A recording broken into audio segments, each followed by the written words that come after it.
Hey, it's the Nerdy Sports Fan. We're still giving out draft grades. We're into the AFC North and on to the Steelers.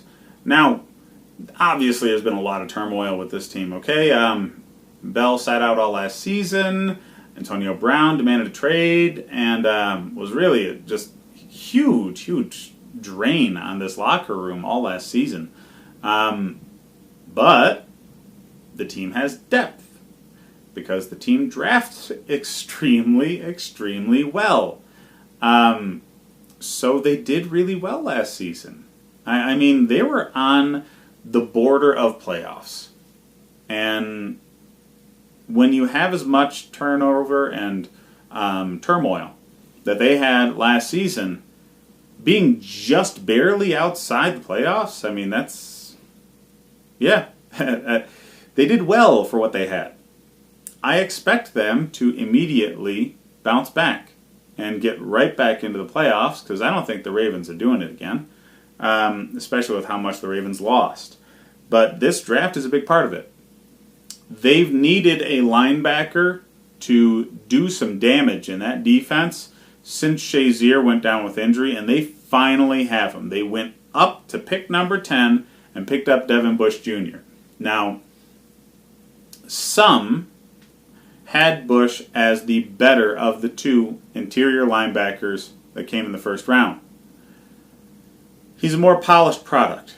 Okay, he's going to play right away. He's going to be able to quarterback this defense. He's a smart, rangy player. He's a solid tackler. He will be all over the field. Just some people thought White was a more explosive player.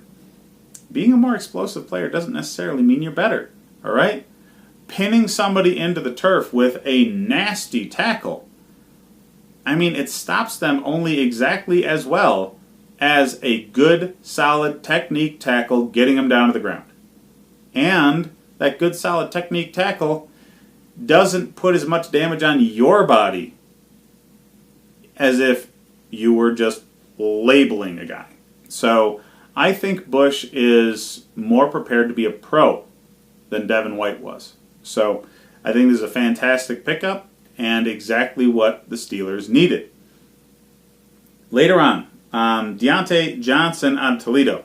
I find it funny that the Steelers seem to have a cheat code for wide receivers in drafts. I mean, they pick up lesser name, lesser division college players that nobody else really has their eye on that just happen to end up being fantastic. Deontay Johnson did not put up great combine numbers. Who cares, okay? Every player is different when they put on the pads. And Johnson's film looks very good. He's not going to be a direct replacement for Antonio Brown. He is not, okay? Juju Smith-Schuster is. The other receivers they already have on the team are going to step in to fill the Juju void. This dude just has to be a number 3 wide receiver. Okay? That's it. A number 3 receiver. And that's fine when you have a future Hall of Fame quarterback in a regimented system, a very good head coach, a solid running game. Coming into that situation is as good as you can ask for a young wide receiver. He's going to develop faster than other receivers because of the environment he's going into. And by the end of the season, you're going to see why they drafted him. He knows what to do when the ball is in his hands. He will do some damage after the catch. And as of next season, you guys won't really care that Antonio Brown left because Juju will fill his role really well. And Johnson and the other receivers on the roster will fill the void, formerly Juju. So don't worry about it. You're going to be fine. Benny Snell Jr. and Justin Lane were both extremely good value picks.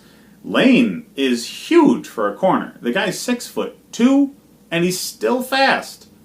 So I don't understand why anybody doesn't go by the old school rules. You know, really, really talented and big is better than really, really talented and a Smurf.